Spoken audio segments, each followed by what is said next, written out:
Hello and welcome. My name is John August. My name is Craig Mason. And this is episode 275 of Scriptnotes, a podcast about screenwriting and things that are interesting to screenwriters. We are coming to you one day earlier than usual because Tuesday, I've heard, is the election day in the U.S. Craig, is that right?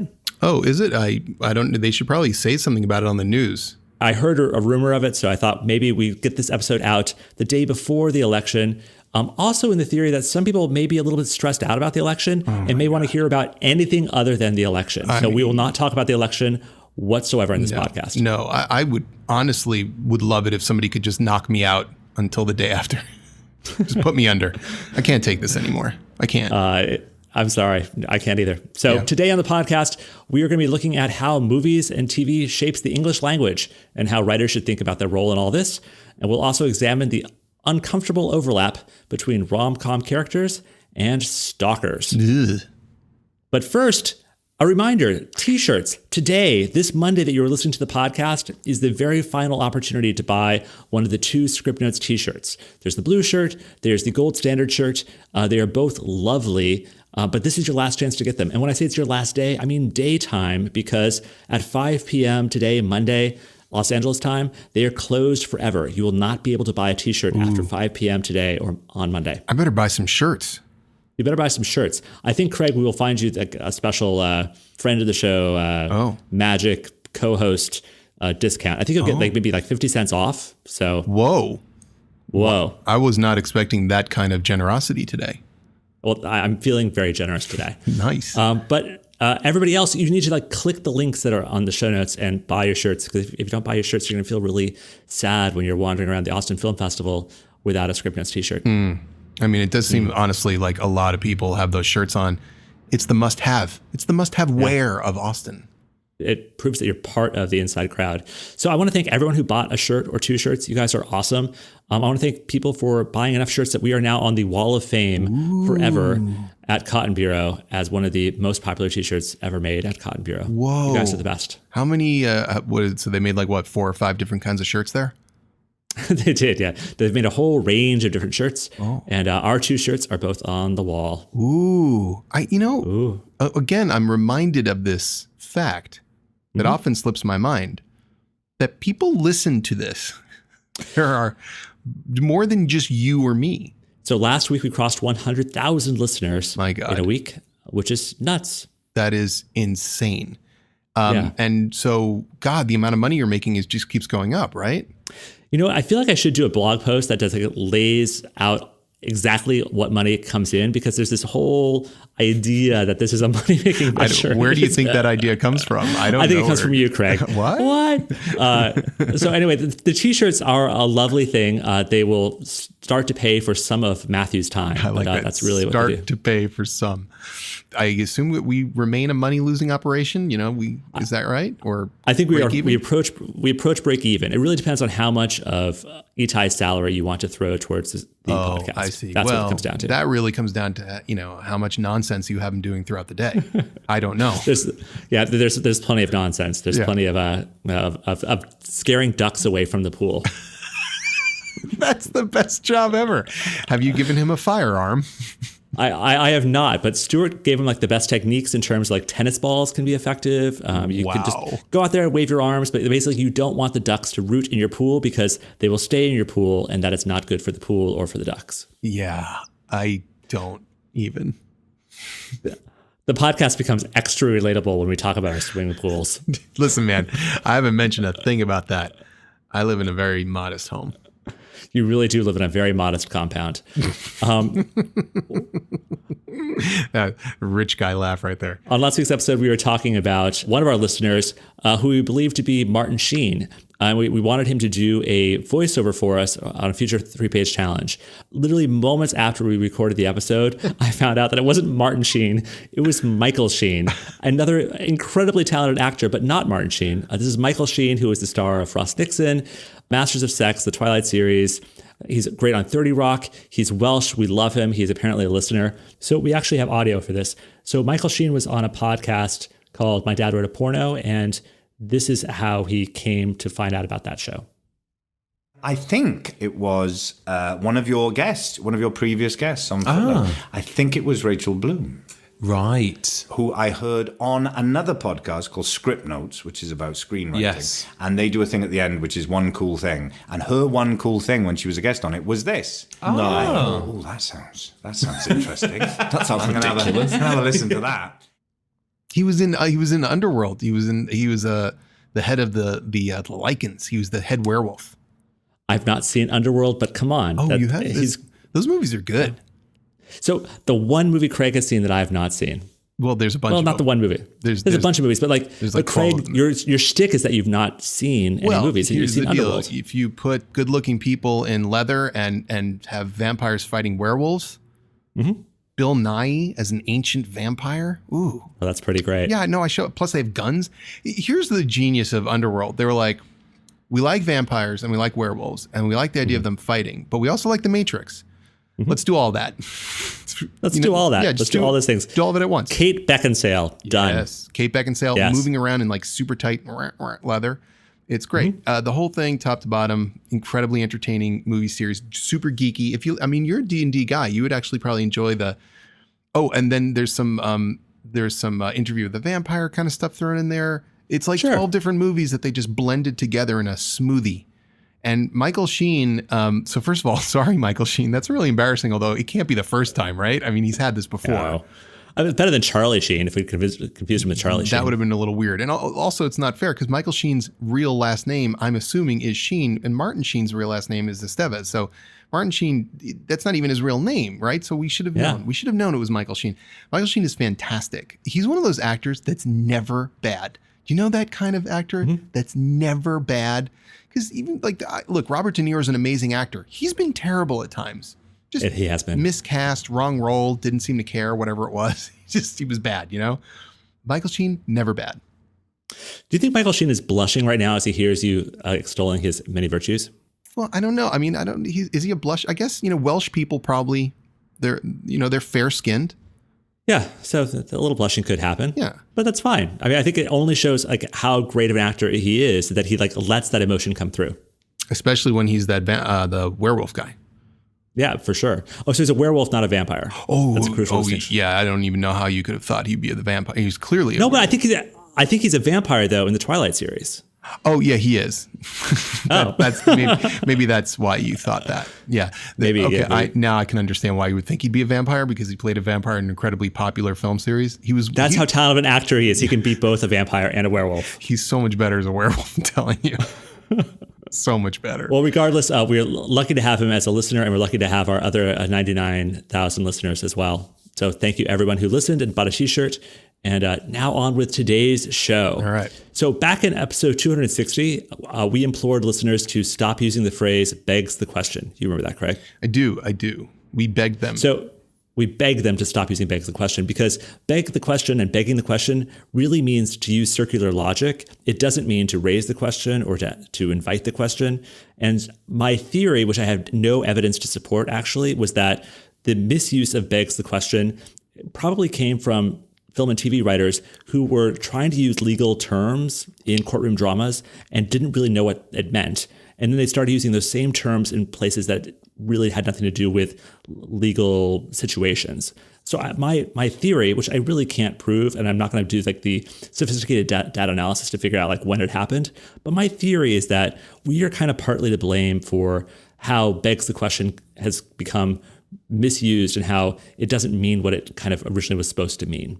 Well, there's no doubt that we meaning Hollywood, right? Mm-hmm. What is that? Is that a synecdoche when I make we into Hollywood? But I don't know what it is. But Charlie Kaufman would know what that he would know. Meant, but Hollywood essentially powers the great bulk of American culture. Let's call it non-musical American culture. And then by extension, an enormous amount of global culture. And the way that we present language absolutely matters, and it does impact things. Look at, for instance, one of your favorite movies, and I love it too, Clueless. Oh, yes. So Clueless, like Valley Girl before it popularized certain little local expressions that suddenly then became everywhere, as if became a thing. what I just said, stop a thing. That's what Mean Girls made a thing. Stop trying to make that blank a thing, right? So Absolutely. It is actually kind of remarkable how much influence movies do have on popular language, even if movies aren't inventing that language. In fact, they rarely invent any language, but they do gather up bits and pieces of things, especially when they're making movies about young people, like Fast Times at Ridgemont High and on and on and on. And then they megaphone it and amplify it. And sometimes in their megaphoning and amplifying, they get it wrong. Yeah, sometimes they do, and sometimes they lock in some weird mistakes and changes that really are not part of the normal way that the language is used. So writers have always been doing this. So going back to Shakespeare was using the language he heard around him, but he was also inventing new language, and a lot of the things he was inventing and putting on stage for the very first time became parts of our language. Similarly, the language as spoken and the language as written for a long period of English history have been very different things. But eventually, as the written language started to more resemble the spoken language kind of drifted towards what the written language was doing, and vice versa. And so I think when we look at sort of the changes that movies and television make on our language, you have to be in mind, like, yes, people may have been speaking that way, but because it's now in a fixed form and that dialogue is frozen in that movie, we start to think like, oh, that's how people speak, which in the case of Valley Girl or Clueless, that wasn't necessarily how a large population was speaking, but now everyone was hearing it and everybody was imitating it consciously or subconsciously. Yeah, and this is, of course, the problem that we have when we watch old movies. I mean, movies from the 30s or 40s or 50s, and we think, oh, that's how people all spoke back then. No, no more than the world looked black and white back then. It was a crafted presentation. Movies have always been special amplified presentations of reality. So it's a mistake to look back at old movies and think that's how people must have spoken. Not at all. So here's a great example. So let's listen to a clip from the Philadelphia Story. This is in 1940, and just listen to the language that they're using. I suppose you'd still be attractive to any man of spirit, though. There's something engaging about it, this goddess business. Something more challenging to the male than the more obvious charms. Really? Really. We're very vain, you know. This citadel can and shall be taken, and I'm the boy to do it. You seem quite contemptuous of me all of a sudden. No, Red. None of you. Never of you. So this is Cary Grant and Katharine Hepburn talking in the Philadelphia Story. And where are they from, Craig? Well, they're from a magical land that's right between the United States and England. It's called Middle Atlantic Land. Exactly. It's a really peculiar accent that has features of British English and some Britishisms, but it also has other just weird special characteristics. And so we'll put a link in the show notes to an article by Dan Nosowitz for Atlas Obscura, where he's talking about how people in movies before 1950 spoke so strangely. His article is called How a Fake British Accent Took Hollywood by Storm. And that's kind of what we're hearing. It's like they're not trying to be British, but they're trying to not sound American, and they're trying to sound kind of fancy. There's no other kind of good word for it. It's sort of rich, it's fancy, it's a highly cultured way of speaking, but it's really odd. It is really off. I mean, you have words like, for instance, I think he says challenging in there, and it's challenging. I don't even think the British would say challenging, and the Americans certainly wouldn't say challenging. And then really. It is a reflection, I think, of Hollywood's desire to aim high and present a classy product. Mm-hmm. The people involved were beautiful, classy people that we would aspire to. They weren't not Americans because we're Americans and we need to be Americans, see? But better. This was at a time when I think there was a sense that class mobility was more of a thing, that you would aspire to speak that way, and wouldn't you be putting on the Ritz if you did? Yeah, so imagine this is the movies after all. This is the pinnacle of sort of like everyone watching the same bit of culture together, everyone is watching people speak this accent. And yes, this accent may have existed in pockets before, and people may have been trying to speak in a fancy way, but like this was kind of an invention. This was an invention. And in 1942, like 2 years after this movie, there's actually a very famous book by Edith Skinner. It was a book called Speak with Distinction, where she defines quote unquote good speech. And it has basically these characteristics that we hear these actors speaking, which is non-rhoticity, which basically means dropping your R's. And so words like here and Charles, you don't hear the R in there. There's no scrape to that R. There's weird things that she wants you to do with the tempo of words and how you're hitting your accents on things. It's a very peculiar way of speaking that lasted for quite a long time in movies.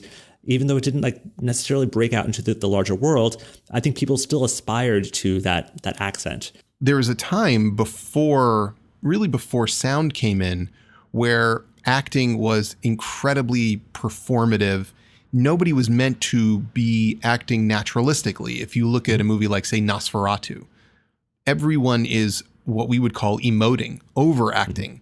It was a kind of acting you might do on stage in a big theater house where people all the way in the back needed to see that you were scared. And you had to act things really big because you couldn't say words, right? Mm-hmm. And then when sound came in, Hollywood understood, wait a second, there is a more naturalistic way to be. We should start acting the way people actually act. And so you had this wave coming in, and, you know, very famously, James Dean is one of the, and Marlon Brando, this kind of naturalistic acting. And you could see how it wasn't like there was no revolution. It was just a gradual thing that occurred.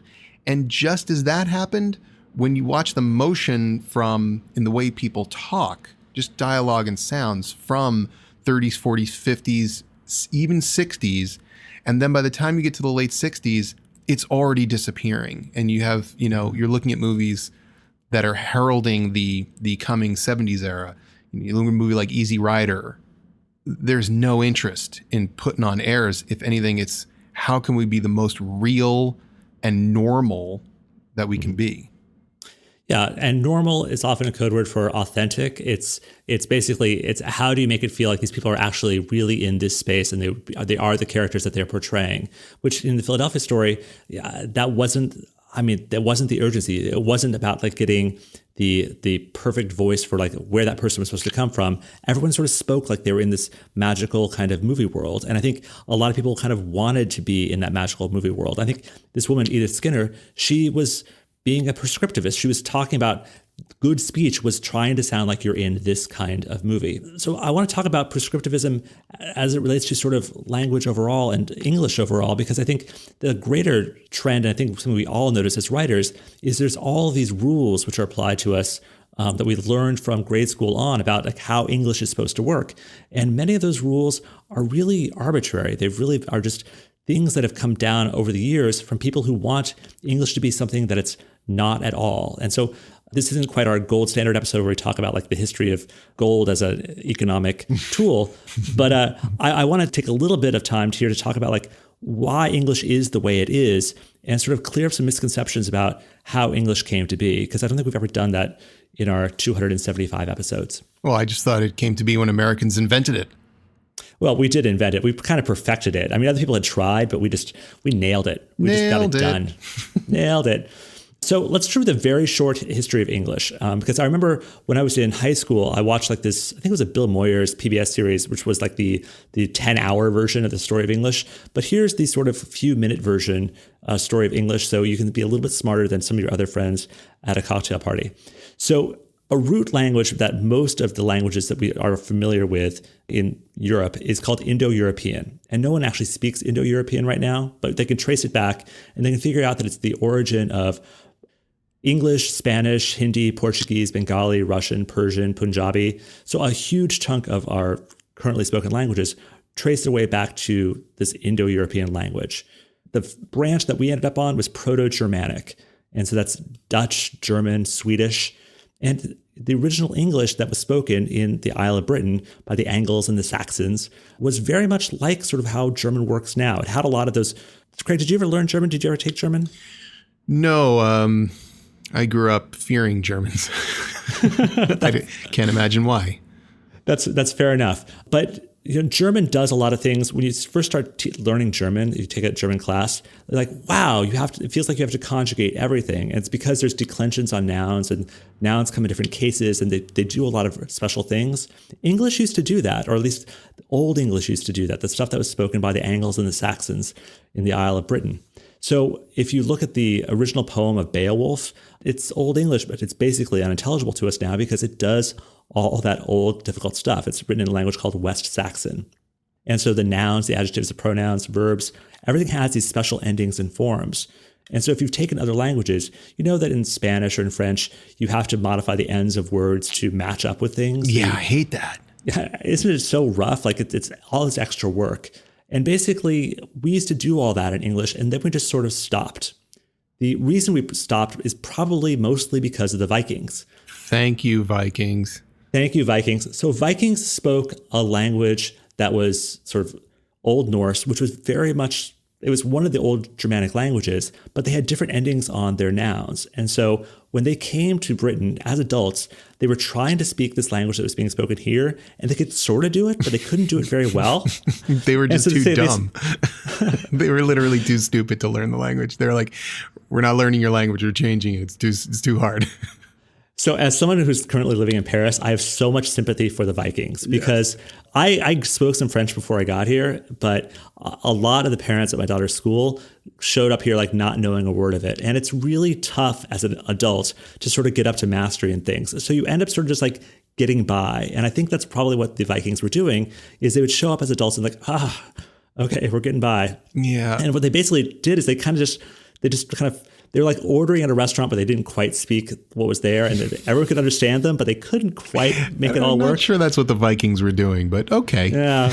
There was also raping and pillaging too. There's probably a bit of that. Touch of that. They showed up, their nouns had like the same root, but they had different endings. So they just sort of stopped using the endings of the nouns. They brought a lot of their words relating to ships and things like that, and everyone just sort of got by. Meanwhile, also in the island of Britain, there were the Celtic peoples who were already there, and they had some impact. Probably the biggest impact they had was, you know how in English we do this really strange thing with the verb do? Yes. It's really kind of a verb how we use it. Nobody does that, but the Celts sort of did something like this, which is that we use did and do in order to form questions like, did you go to the park today? Right. But we also use it in negatives in ways that's really strange. So this is a sentence that should make sense in English. I no go to the park today. Right. But we can't say that. Or I not go to the park today. You can't say that. You have to put the did in there. It's a useless did, but you have to put the did in there. I did not go to the park today. And that's a really weird thing in English. And the linguist John McWhorter thinks that probably came from the Celtic people who were already there in English. So, they might have been drunk when they were coming up with that. Yeah, but you know what? It's part of our language now. It's stuck around, so that's how we do it. It's, you know what? I love it personally because I speak it. I'm so good at English. I have all the best words. I have all the best words.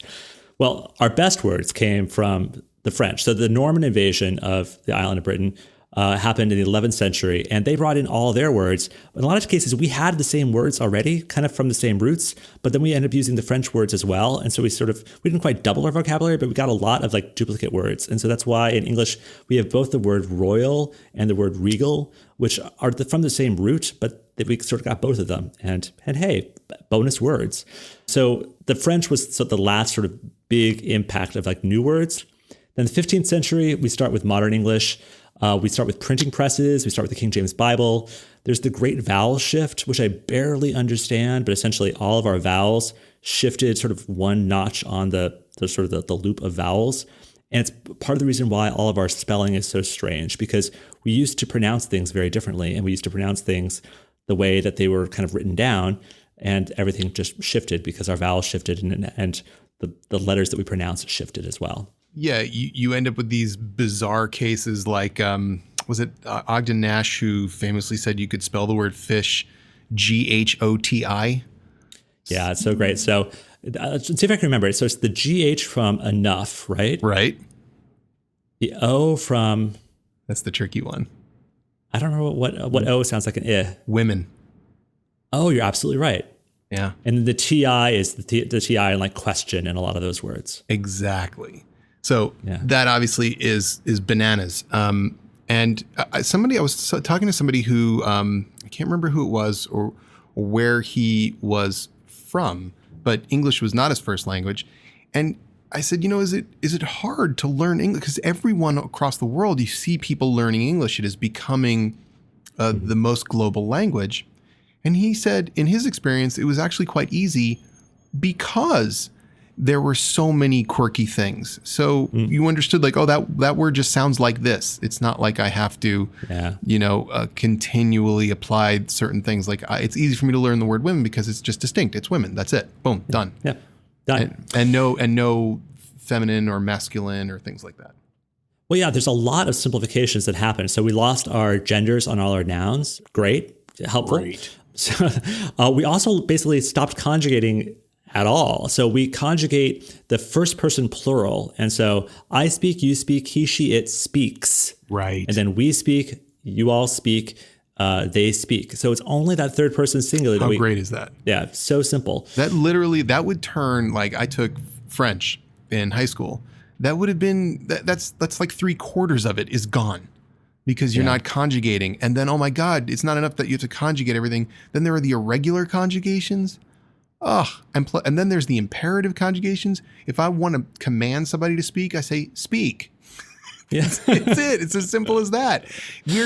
No wonder people are learning this language. It's not hard. So one of my husband's friends is an English teacher here in France. And so it's so fascinating to hear his explanation of like how things work in English, because I don't think he's actually right a lot of times, because he'll say like, oh, you don't have a this form, but you just do this. And it's like, I don't think that's actually accurate, but I think it actually makes sense most of the time. So fine. It's fine for you to say that. Like we basically don't have. He's a bad teacher. We really don't have the subjunctive in English. Yes, we do. We have the subjunctive. We have the subjunctive, but we use it so rarely. So it's not a crucial thing for you to understand. I use it frequently. So give me an example of when you love to use the subjunctive in English. Well, the most common use is following an if. If I were to go to here, if I were to do this, if I were to do that, I wish. If and I wish are probably the two most common. I wish that I were a little bit taller. I wish I were a baller. I wish that would be a bad version of that song. I agree, but accurate. It's subjunctive. I'm a fan. I'm a fan of like the hortatory subjunctive. Like, may we all be so lucky. So that's we like be. That. Yes. May we all be, yes. There, but for the grace of God. Go. Exactly. No, that one doesn't quite work. Yeah. But we don't have to think about it nearly as much as other languages do, which is kind of great. Other sort of weird advantages to English that have come up is like we're very phonetically rich. So it's very easy for us to bring in words from other languages and sort of make them fit and work. Other languages tend to have fewer phonemes, and so it's harder for them to sort of get a word, to be able to pronounce a word that's not a native word for them. They make it work. Every place can sort of incorporate words, but English seems to be especially greedy at taking in new words. Yeah, I can't think of too many. In French, I think we can cover everything. I mean, there's the kind of nasal thing or the back of the throat R. Yeah. But we're capable. Those are really just, little sprinkles on top of sounds we already have. In Italian, there is a sound that we do not have. What is it? It's this particular kind of plural case, and sometimes you'll see in some words they'll also have a GLI. So GLI, which sounds like glee, in Italian it's actually ye. It's hard, I can't quite do ye. It's like LY combined together E. Ye. Yeah. That's a weird sound.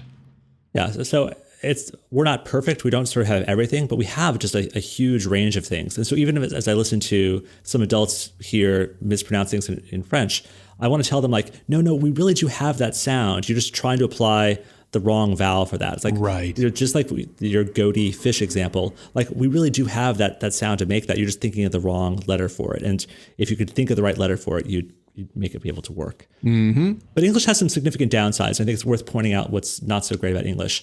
Because we got rid of all of our endings on words, word order ends up mattering a lot more in English than in many other languages. So you have to put things in a certain order for them to make sense. In some languages, like Latin, for example, you can put stuff in kind of whatever order pleases you because it's very clear what that noun is doing in the sentence. Here, we have to use helper words and a lot of word order for sentences to make sense. I like it that way. Yeah, because you're used to it. It's natural to us, and it's a hard thing for some people to learn from other languages. Tough. we have strange ambiguities and we're sort of missing some things that other languages have. So an example I already used when I was trying to lay out the conjugations is we use the same word for you singular and you plural. And it doesn't trip us up that often, but there are weird cases where you're talking about more than one person. And if we had a different form of you for that, it would be helpful. We used to have thou, which was that second person singular, and it disappeared. You took its place, but it was useful. Well, you can see how colloquially people fill it in themselves. So where I grew up in New York, there was yous, and obviously in the South and huge swaths of the South and even to the mid-South, it's y'all, which is incredibly common. And then there's you all, which I hear all the time. I hear that out here in California. So people will add little zippities on there to kind of get themselves into a second person plural as opposed to second person singular. But there's also cases for instance, in French, they have the formal and informal, which we do not have. So vous could be second person singular if you're talking to somebody fancy. Yeah, and the explanation behind the vous being formal in that situation is it's almost like a royal we. It's the same kind of idea where you're giving somebody extra respect as if they're kind of two people by using the vous form with them. It's ridiculous. We lost our version of a sort of, or I guess we sort of use you for it. We don't have the thing to say like a generic person, like so not any one specific person, but a general person. Yeah, we have one. Which doesn't quite work, but we often do use you to mean you, a person who's not here, but one. Yeah. You can't get there from here. Like, who is that you? It's not literally you. Exactly. Because of how our language evolved, we ended up with a ton of words that are misspelled and hard to figure out how to pronounce. And so one of the great advantages of English, I think, is that we have a huge dictionary and a huge range of words you can choose from. But if you're trying to learn the language, man, that's a lot of words. And so we have tree and we have arbor, and there's no apparent connection between the two of them, but they are connected. And there's just a lot more to sort of master if you're going to try to master English as a language. Yeah, I love vocabulary. I do. You're a crossword player, so like for you, it's great. We prefer puzzler or solver, sir. I'm so sorry. Solver. Yeah. You're a solver. I don't play crosswords. I'm a giver-upper on crosswords. Oh, I'm going to get you started. I am. I feel like you would be great. I literally tried the New York Times this afternoon. I tried the Thursday puzzle. Is the Thursday puzzle hard? Because it was hard for me. Yeah, this Thursday had a rebus, so that can be tricky. I don't know if a rebus is when one square holds more than one letter. Yeah, and today's one, it was AG, and it just completely stumped me. Yeah, no, Thursday, you start with Monday, Tuesday, Wednesday. Just work on those. Get your sea legs. Feel good about yourself. And then just know that Thursday will always have a gimmick. So be looking for always. Thursday's always the gimmick. Friday and Saturday are tough ones. They are just difficult. Usually gimmickless, but difficult. And then Sunday is like a Thursday. It's like a big Thursday. Okay. Yeah, but now I know. Yeah, go Monday, Wednesday. You should be able to do Monday easy breezy. Cool. I will try it, a Monday puzzle when Monday comes. Excellent. Because I'll be looking to do anything other than focus on Tuesday. No, seriously. You may not be able to come home. No, we won't talk about that. All right. So let's get back to our discussion of English. And so just like we had the woman who was talking about the accent that everyone should speak with, we have a lot of people who are talking about like how everyone should write and the words that people should use. And these prescriptivists for the English language, a lot of them were coming from Latin because they were church people. And church people, I don't know if you're aware of this, Craig, but church people like rules and they want an orderly universe. So they come from commandments even. Yeah, even that. Yeah. Like divinely inspired texts. Right. And they're reading the Bible, or they come from a background where the Bible is in Latin. And Latin is a very orderly language. It has a lot of special rules. And so they're looking at how cool Latin is. And they look at English, it's like, well, English should be more like Latin, or at least we should try to make English a little bit more like Latin. And so a lot of the rules that we've been taught over the years come from these prescriptivists who are looking at English saying like, oh, but in Latin you do it like this. So therefore the rule should be that you do it like this. That comes up a lot in cases with our pronouns, because even though we got rid of most of our cases for nouns, we still have them for he and him, for she and her, for I and me.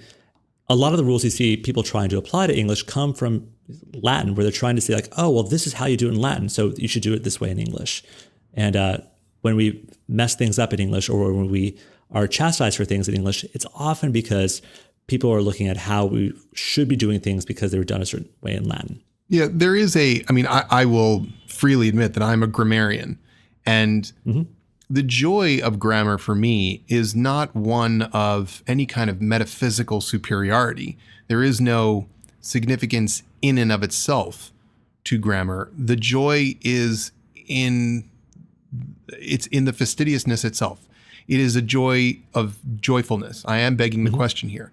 I like the specificity. I do think that there are a lot of cases where being grammatically correct actually does better express intention and meaning, but not always. Yeah. Most of the time, I just like grammar because I like being in control of the algorithms of speech and of writing. Absolutely. And so the kind of grammar you're describing is how people use language and how to use language effectively to communicate the meaning that you're trying to communicate, which is great. And like there's reasons why I think it's important to understand these rules, as they're set down as rules, to make sure that what you're trying to communicate actually is getting through on the other end. And to be able to anticipate if you break any of these rules or tenets, the person on the other end may perceive you in a way that you don't want to be perceived, or perceive your ability to use the language negatively because of a choice you've made not to follow a certain set of rules. And so an example would be, Craig and I host a podcast. Great. Me and Craig host a podcast. Well, that actually is not wrong per se.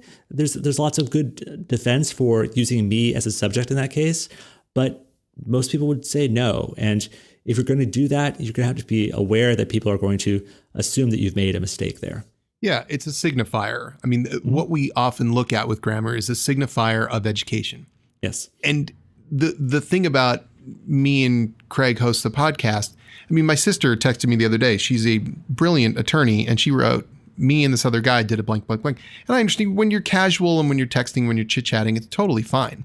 But if you were to write something and publish something, it is essentially saying me hosts a podcast, and now you sound like Tarzan or Cookie Monster, and it's ridiculous. So it really does come down to signification for most, but for me also there is a certain beauty to the sound of Craig and I host a podcast because it flows, and it flows into my understanding of how I host a podcast should sound. There's an assonance to it as opposed to a dissonance. I feel dissonant. Similarly, I'm the person that gets irked when people make the mistake when it's an object, and they'll say, she went to the store with John and me, right? That's correct. She went to the store with John and I. I hear that all the time. Now the signification is you're trying to sound smart, but you actually screwed it up, and now you sound dumb. So it's a weird thing. It's like music to me, and just the notes sound wrong if you're using me when you should be saying I. Absolutely. So I would point listeners to a great podcast hosted by John McWhorter, who's a good linguist, he talks about specifically the Billy and me sort of problem. And it's a weird thing. He actually makes a very compelling case that I is actually the special case. And there's a weird thing with I that you basically, I has to go right before the verb. And if there's really anything between I, it breaks. And so basically in English, it's evolved to be the case where the I has to be right next to the verb. Otherwise, you have to use me or something else there. Because think about a sentence like, Craig and I, not knowing what we wanted to do, decided to blah, blah, blah. The more space you put between I and the verb, the more the whole sentence breaks down. Another example he sort of gives is that, who's there? You don't say I. Right. I is never the answer to the question. I is basically only the pronoun that goes right before the verb when you're talking about yourself. Yeah. And it's a strange case. Yeah. I mean, by the way, speaking of crosswords, a common crossword answer is it is I, or is it I? So there's a famous Bible quote, is it I, my Lord? And that is correct. So who is there? It is I. That is grammatically correct. Almost no one says that because he's absolutely right. I is demanding the verb following you can do in a positive. That's when you have a little phrase set apart by commas that work like parentheses. So you could say I angrily, went to the store, I, in need of a book, went to the bookstore. The longer that a positive comes, the more broken down the sentences. And frankly, almost no one will put in a positive in there because it is ugly sounding. Again, it's musical. It is absolutely musical. So that's where I want to get to. The whole point of this discussion of English is that the writing that we are doing for screenwriting is very musical writing. And so the same reasons why you would not want to say, have a character say, "it is I," are the reasons why you need to think about the grammar choices you're making when you're writing screenplays. So let's talk about it. So first, let's talk about screenplays as a whole form. They are written in the present tense. I've read screenplays that are written in the past tense, more like a book. It feels weird that the standard has become that we write screenplays in the present tense and that every moment is happening sort of right in front of you. They are a reflection of the experience of watching the movie, the same way the movie is flowing right in front of your eyes, the screenplay is flowing right in front of your eyes in the present tense. Craig, have you read any of the scripts that are not present tense? No, I've never seen that, and I can't imagine how that would feel because it seemingly clashes with the dialogue. Now, there are books where, most novels are written past tense, third person past tense, and then when people are speaking, but then that's why when people speak in books where the prose is third person past tense, the novelist is constantly adding to the dialogue. He said, she said, he asked, she asked, right? To put the dialogue in the context of the past. Sometimes there'll be cases where an author will make dialogue very present feeling, and they will often, like Stephen King is famous for this, he will set some dialogue apart in italics as kind of stream of consciousness or thought, which does feel very present. And so it's set apart from the book by its italicization. But with what we're doing, everyone is speaking in the present, and there is no he said, she said, because there's no narrator. So I can't imagine how that would feel to say, John walked outside. He took a look around. John, this is wonderful right now. That's so wrong. So the thing I want to point out, though, is like we say it's the present tense, but it's also not only the present tense. So in previous podcasts, we've talked about the present progressive, which is that like he is sitting, he is doing something. It's that interruptible form of the present that English has that a lot of other languages don't have, by the way, which is useful and delightful. And we've been strongly encouraging people to use it when appropriate because it's not passive writing. It's actually writing that reflects ongoing states in ways that movies are about ongoing states. And so it's a very useful form of the present tense to be using. Completely. We should be able to use all tools in the present tense toolbox. Every once in a while in scripts, you will also see the future tense used. And that'll often be like in call outs to the reader saying like, we will come back to this later on. They tend to be parentheticals, not parentheticals over dialogue, but parentheticals to the reader in scene description. That's reflecting the sense that like, you are in the present tense right now where I am, but trust me, there's a future coming and this will become important. So you will occasionally see breaks out to the future, even breaks out into the past where we say like, we met this character on page such and such, but those are not the normal flow of screenwriting. They're very special cases. Yeah, those tend to indicate some kind of meta-awareness that where we are now breaking the reality of the movie. You could say in description something like, Vanessa is unhappy with her job. One day she will be a billionaire, but not now and not for a while. So, you know what I mean? And that's a direct communication to the reader that is floating above the reality of the movie. It's understood that people in an audience will not have that experience. It's there so that the reader can get closer to the movie experience because, of course, we are trying to make something audio-visual with text only. Absolutely. I think that also ties into why we say that screenplays are written in the third person, but really they're often written in sort of a second person plural. That's why you'll see we's in screenplays. I know some people hate we's in screenplays. Craig and I are fans of we's in screenplays because it is a collective experience. We are going through this process together. So it feels very strange to see an I or a me. That would be weird. But I think I've seen it in a Shane Black script. But in general, you will sometimes see a second person plural we to describe this experience of what's happening, what we're doing together. So we hear, we see. Again, if you were to say I or me, you are making a winking comment to the reader. You are not doing something that could possibly be shown on screen because you, the writer, are not there. You don't exist for the audience, nor should you, unless there is, again, some kind of special case. So yeah, no question. All right. So that's all the stuff that's not the dialogue. But really, I think the crucial thing I want to get to here, and the part that actually has an influence on culture, is the dialogue, because that is the writing that the audience is taking with them. And so let's talk about sort of the things you're doing in the writing of dialogue that are going to impact how people are using their language 30 years from now. So, well, a lot of the mistakes you see listed on websites are spelling mistakes. Guess what? People can't hear your spelling mistakes. That's a lovely thing about being a screenwriter. Doesn't mean spelling's not important. It's incredibly important, but like a spelling mistake in dialogue is just a spelling mistake in dialogue. It's not a thing that the viewer is going to encounter. No, it's not, but it can snag the reader. Yes. It typically does snag the reader.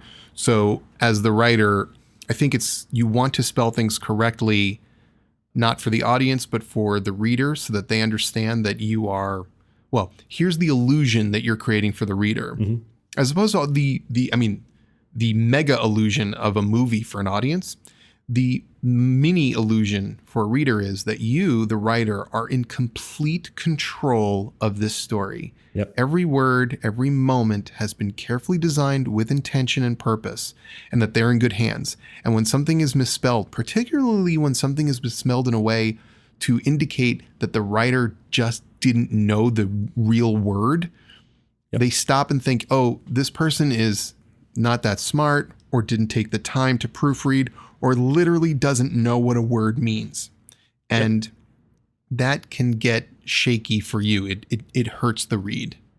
It does hurt the read. So I sort of deliberately set you up for the spelling doesn't matter. Of course it matters. And if you've listened to our 3-page challenges, we will single out on spelling mistakes, because that is the first experience that a reader is going to have with you and your script. But let's take a look at what else is communicated in dialogue. Well, can the listener understand what the character is saying? You're trying to balance accuracy to like how the character would speak, and clarity so the listener would actually understand what's happening there. And so, if you're doing a historical drama, there's going to be a balancing act between how that character really would have spoken in that time and what a viewer in 2016 will actually be able to understand that character saying.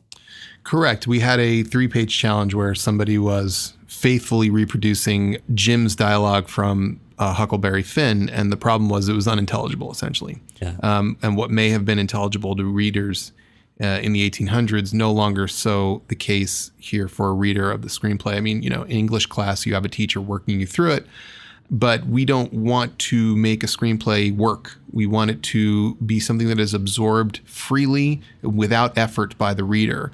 So that's where our effort comes in. This also becomes tricky when people are writing dialectically for characters in whose skin they do not live. Mm-hmm. Very frequently, well, not as frequently as it used to be, and happily so, but I would read scripts where writers who clearly were not Black were writing Black characters with Black dialogue. And it was just hard. It was hard to get through. It felt fake and weird and way too confining, and it's not great. I remember early on in my career, I wrote a movie for Marlon Wayans. And there's so many Wayanses, I was bound to maybe slip up and say the wrong one. Sean was in the movie, but smaller part. And I remember before I started writing, Marlon said to me, oh, and by the way, don't write it Black. Don't do that. Mm-hmm. Just write it. I'll make it Black. Don't worry. And I said, you got it, buddy. It was a weight off my shoulders because I'm not Black. What happens is there's this weird circular feedback where white writers will watch movies written by white writers pretending to be Black people, and they'll think, oh, that's how Black people talk then. But really what they're doing is an imitation of white people imitating Black people. And at that point, it's just a mess. And it becomes this self-serving and self-fulfilling prophecy, and it's no good. So you have to make these careful judgments about how you're going to present dialogue when you are trying to alter your grammar or pronunciation to match the style of another person that you are not. Yeah, but at the same time, Craig, I want to make sure we're not letting writers off the hook for even, I don't want to say attempting to reflect the voice of a character, because there's a way that a person could misapply what you're saying there and say like, well, I should only put white people in my movie, or I shouldn't try to make the African American characters in my movie sound like human beings who are living in 2016. Right. In the situations where I've encountered this, my focus has always been on writing the dialogue that reflects what the character is saying, and then understanding that there will be a discussion about the actual words that the actor is going to be saying, no matter what their background. That stuff may change based on what's going to become comfortable coming out of their mouth. And that's the same kind of discussion no matter what background of actor you're talking about. Yeah, you have to, part of what we do is, because no matter who you are as a writer, you will be writing people that you're not constantly, almost all of them. And when I say people you're not, I mean, obviously you're not any of the characters that you're writing, but if you are, let's say, a Latina woman, you are sooner or later going to be writing characters that are not Latina women. So part of our jobs is to understand the music and cadence and rhythms and patterns of all different kinds of human speech. But where I think you kind of have to draw an interesting line. For instance, there's a colloquialism among African Americans where they'll say, where you or I might say, I'm getting ready to do something. There's a colloquialism where they'll say, I'm fixing to, right? Now, in very colloquialized African American speech, that will get contracted down to I'm finna. And you can, and I see like on Twitter, like I'm on the very famous Black Twitter, you'll see I'm finna. Sometimes people say I'm FINNA or FITNA, and you know, so for me, if I'm writing character and I hear that pattern, I might want to say, you know, I'm fixing to da da da. I don't know if I would write I'm finna to, because it's starting to get a little, I don't know. It's weird. You have to draw this interesting line, you know? Yeah, you don't want to go into pantomime. You don't want to go into this place where like you're sort of aping a culture that you don't really understand. You're using words that you would have no business ever using. So that's absolutely true. But I think what your example is with Finna is a great example of this other thing, which we noticed, which is we talked about with Clueless, which talked about with Valley Girl, where you see speech happening and then you're reflecting that speech. And if you had a movie that was using that throughout, people would start using that more often. And at a certain point, it would become commonly accepted. That same thing happened with like, and the way that modern people use like to mean a bunch of things that have nothing to do with like, where she was like this, or it takes the place of said, or it takes the place of any kind of filler word. Like is there. And same with literally, which means not at all what literally is supposed to mean. It means the opposite now. But people say literally. So the thing that I find myself being careful of, but using more often than not, is wanna, oughta, and gotta, and which is basically the shortened versions of want to, ought to, and got to. Because spelling out got to in most characters' dialogue feels really bizarre, and it actually is not the right sense and tone for what a character would say. Yeah, well, there are characters who are educated and fastidious and prickly, and they might say, I have to, or I am going to. But gonna, I'm constantly using gonna and gimme, you know? Yeah, and those are perfectly common, and nobody reading a script is going to stop and say, what? It's going to, you cretin. Like everything that we discuss on this show, because we are so anti-rule, it's about having the skill to go far enough and not too far. It is dialogue and how to manipulate speech, how to break speech and grammar on purpose to match the way people naturally speak, as opposed to the way people unnaturally write, is the hardest and perhaps impossible thing to teach. You either got it or you don't. So let's bring this all the way back around to how this all started off, which was begging the question, which was my plea for writers to stop using begging the question incorrectly. And really ask the question, like, when is it okay to use the phrase incorrectly? Because you know what? That's what the character would actually say. And so examples are who versus that, which versus that, less versus fewer, farther, further, between and among. All the examples I just gave, I'm actually kind of fine with the character using the incorrect version of that. Like you're supposed to use between two things and among several things, whatever. Nobody necessarily does that. So I'm fine with the character doing any of those things. It's when you're trying to pull a strange esoteric phrase in and use it incorrectly that my hackles go up. Yeah. You know, we've said a lot on the show that one of the best ways to think about characters and create or achieve verisimilitude is to think of them as liars, because people are liars. People are constantly lying, and people are constantly bending and breaking language. So what it comes down to is what's going to draw more attention, more unwanted attention, using between incorrectly or using among correctly. And Yes. that's really what it comes down to. Where do you want where do you want attention to fall? I think of grammar all the time in a way with my characters to divide them by class and education. And just as to bring it back around to the non-rhoticity, strange middle Atlantic accent, that was seen as a sign of erudition, education, class, money. So people who have those things, I try and write in that way. Even between, look, I have a movie with talking sheep. The smart sheep's grammar is perfect.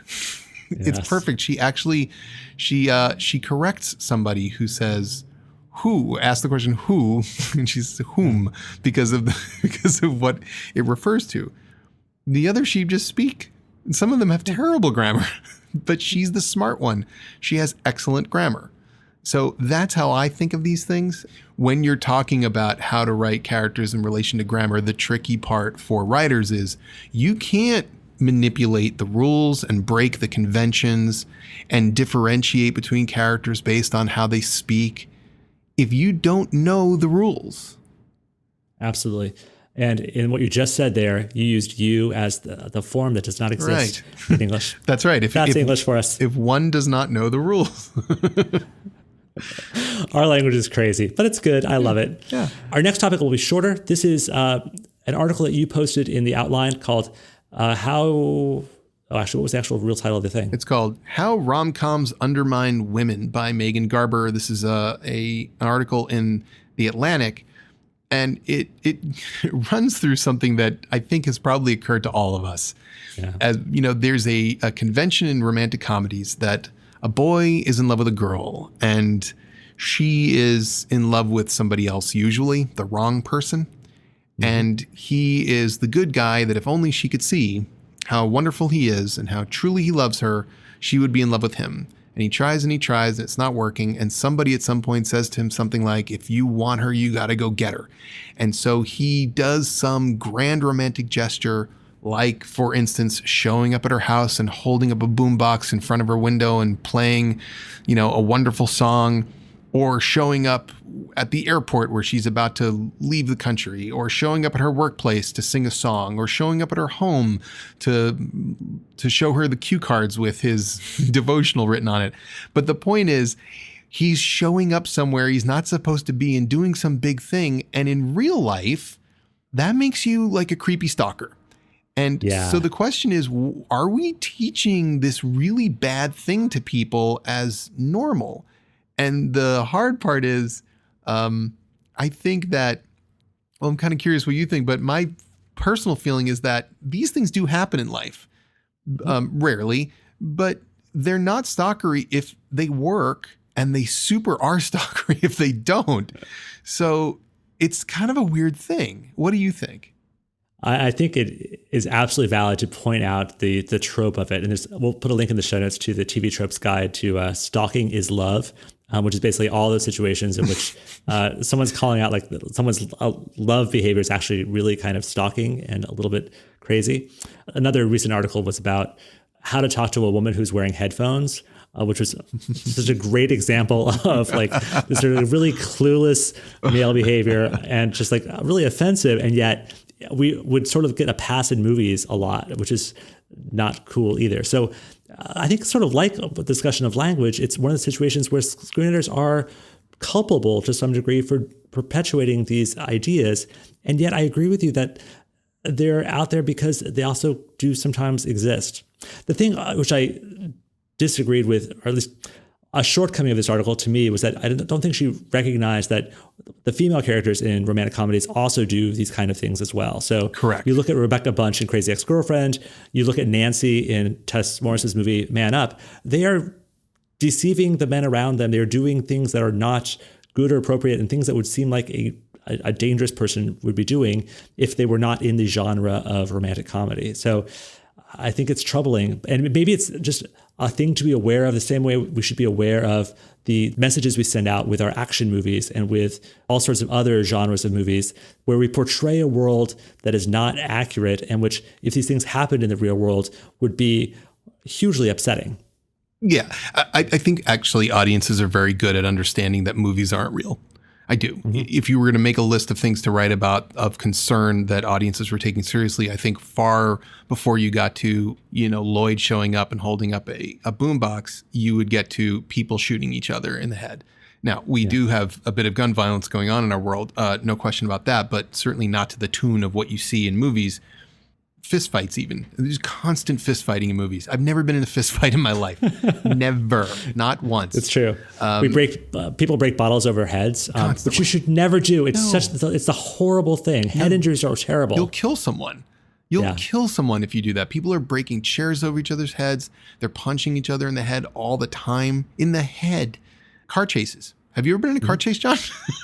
Not a one. I'm delighted to report. Yeah, no, I've never pursued somebody in a vehicle. People are pretty good at understanding the difference between these things. One thing that mitigates all of this stuff is that when we go to see a movie, a romantic comedy, there's a contract before the movie even begins between the movie and the audience. And that is that these two people could be wonderful together, that they are not bad people. They're good people, and fate has torn them apart, a la Romeo and Juliet.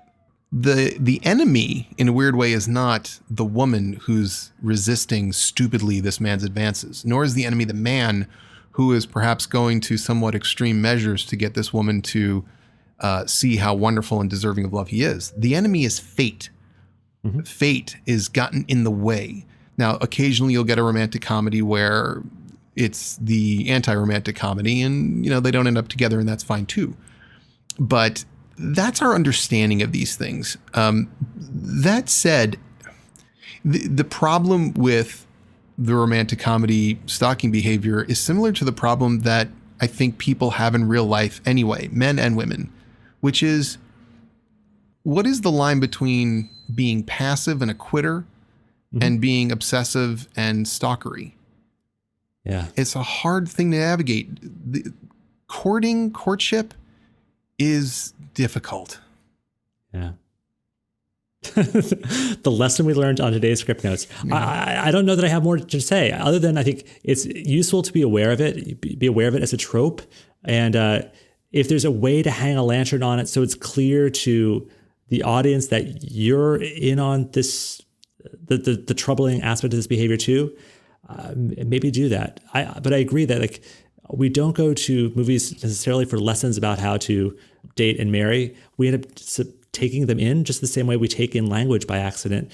And that's, I guess, one of the things about our culture is it's how we get some of our education. Yeah, another one just came to mind is While You Were Sleeping. Remember that movie? Oh, yeah. Yeah, she absolutely. just completely is obsessed with this dude. Completely obsessed with him. And then when he is hit by a train and goes into a coma, she insinuates herself into his family's life and poses as his girlfriend, as his fiancée. Yeah. That's definitely, if you did that in real life, you would have to go to the bin. There's something, but when Sandra Bullock does it, we're like, oh. Oh, that's actually one of the reasons why I love the new opening to Crazy Ex-Girlfriend this season, where it basically just explains she's just a girl in love, and you can't call me crazy because I'm an ingenue, and an ingenue in love is crazy, so therefore I'm just an ingenue. I mean, just a girl in love. It's kind of like we're now kind of at the fun part of our culture where we can take these things apart, but keep the little bits inside that are true. And get rid of the junk that is look, part of this article is Hitch is really screwed up. And the movie Hitch, the premise of Hitch is screwed up. This is a guy who's basically the pickup artist who's teaching men how to consciously and insidiously manipulate women into being with them. That's gross. And they've been trying to develop that pickup artist book for years as a movie, which I just think is atrocious. Yeah. They shouldn't do that. They shouldn't do that. So if nothing else, maybe we'll stop that movie from getting made, and it'll all have been worth it. Yeah, I don't think so. We don't have that power. We have none of that power. No. But we have the power to talk about cool things. So my one cool thing this week Segway Man is Time Travel, A History by James Glick. It is a book that I'm reading right now that I think is just delightful. So Craig, how long back ago do you think time travel was invented? You mean the concept of time travel? Concept of time travel. Actual time travel? The concept of time travel. Because actual time travel was developed 14,000 years from now. Yes. The concept of time travel, I would say I don't remember anything like that in Shakespeare. Like maybe turn of the century, like 1800? Yeah, 100 years ago, H.G. Wells. So Whoa, what's so fascinating? 20th century then. 20th century. So it's the time machine. It's his story is really where you can start to think about time travel as you and I think about it now, which is that a person develops a way to go forward or backward in time. So there were other stories in which people like with a Connecticut Yankee King Arthur's court, they get hit on the head and they show up. But that's What about Dickens and Christmas Carol? He goes to Christmas past. He goes back in time. It's not a conscious choice. Ghost. It's not a conscious choice to go back into those times. So there's been many situations of like a dreaming of previous times or dreaming of alternate timelines that fantasias have happened. But that sense of like that the future is a place that you could travel into is actually a brand new concept that we didn't used to have a sort of space to think about like the future as this new area out in front of us. And so all the paradoxes of like, like what if you could go back and kill Hitler? We'd never thought of that before. There was never like what if you could go back and kill Caesar? That was not a thing. It's only because, and Glick makes a very compelling argument for the only reason why we have our current thought of time travel and Terminator and sort of all the iterations of timelines and stuff like that is because of the inventions of this last century and both the scientific discoveries of Einstein and everything else that sort of put in the popular culture, but also the acceleration of culture so that it's only when generations started being born where they recognize like, wow, my life is nothing like my parents' life and my kids' life is going to be nothing like my life. That's when we started to have a future and started to think about the future as something different than the present. And so that makes total sense. Yeah, because like back in the old days, we'd be like, well, why would I want to go into the past? It's like now, but just a little bit lamer. Yeah. And the future will be like now, but like a little bit better. Maybe, hopefully, who knows? Yeah, ish. So I'm quite enjoying this book. So we'll have a link to that in the show notes. Well, keeping on track with science, my one cool thing is a young woman named Manasa Mendu. Manasa Mendu is 13 years old. She lives in Ohio. She's a middle school student. And as part of a competition, she created something that's kind of amazing. She was looking at the shaking branches on a tree in her yard and thought, as we often do, you or I, boy, that reminds me of the action of piezoelectrical materials. And it turns out that she created with, I think it was like $10 worth of styrofoam and plastic, created a device that essentially captures naturally occurring vibrations in the environment along with solar and wind and creates electricity from it, and was able to power a small light bulb with this little $10 thing she made hanging off of a tree. Yep. It's incredible. So she won this prize from 3M, the Post-it company, among other things. And I'm just fascinated by there's this potential that we have in this country that just blows my mind constantly when I think about somebody like Manasa Mendu. She's 13 and she might have actually invented something amazing. Yeah. Just think of what's going to happen, when she's 25. It's just amazing. So Manasa Mendu, you are my one cool thing. Very, very cool. So that's our show for this week. Our final reminder that this is your very last chance to buy one of the 2 Scriptnotes shirts. So click on the links in the show notes or just go to johnox.com. There'll be a link in the sidebar there for where you can get your shirts. So thank you to everyone who bought shirts. We're excited to make them and send them to you. As always, our show is produced by Godwin Jabongwe. Yeah. It's edited by Matthew Shaleli. Woohoo! Our outro this week comes from Eric Pearson. If you have an outro you'd like to send to us, you can send us a link to ask@johnox.com. That's also a place where you can send questions for us to answer. I think next week we'll try to answer some of your questions. On Twitter, I am @JohnAugust. Craig is @CLMason. That's a great place for short questions. You can find us on iTunes. Just search for Scriptnotes. And while you're there, you can also download the Scriptnotes app, which lets you listen to all the back episodes of the show. Fancy. So scriptnotes.net is the place for that. There are also USB drives available at store.johnaugust.com that have all the back episodes. One of the questions, Craig, we have to figure out is the new MacBooks do not have USB drives, or not USB-A drives. And so do we still make drives anymore? I don't know if they're going to continue to exist. Well, if you connect them through the dongle, it should be fine, right? Yeah. I mean, there's because I ordered the new MacBook Pro, and I also ordered just a little USB-C to regular old USB adapter. Yeah. In case, Okay. So they're available with Craig's dongle if you would like. If you'd like Sexy Craig has a dongle for you. Probably the dongle is as much as the drive. So You like the drive of the dangle of my dongle. We almost got through the whole episode. Oh yeah, almost got through it. If you listen to the transcripts, you won't hear Sexy Craig's voice at all. That's the thing that Not even a little bit. On Twitter this last week, people were saying, like, I listened to the show for the first time after only reading the transcripts. I didn't understand what Sexy Craig was, and now they understand what Sexy Craig is. And they're horrified. You can even wrap your mind around it. I mean, can you ever understand it? I don't think so. Apparently, both of our voices are completely wrong for how we sound in print. So, okay. I wonder how people think I sound. Yeah, probably authoritative, but I don't know. Crazy, sexy. If you are a person who mostly experiences the show through the transcripts and only heard our voices recently, we'd be fascinated to know. So tell us on Twitter what you thought we would sound like before you actually heard us. That would be interesting for me to know. Me too. Cool. Craig, have a wonderful week. You too, John, and I'll see you on the other see side. You next time on the other side of the wall. Oi. All right. Take care. Bye.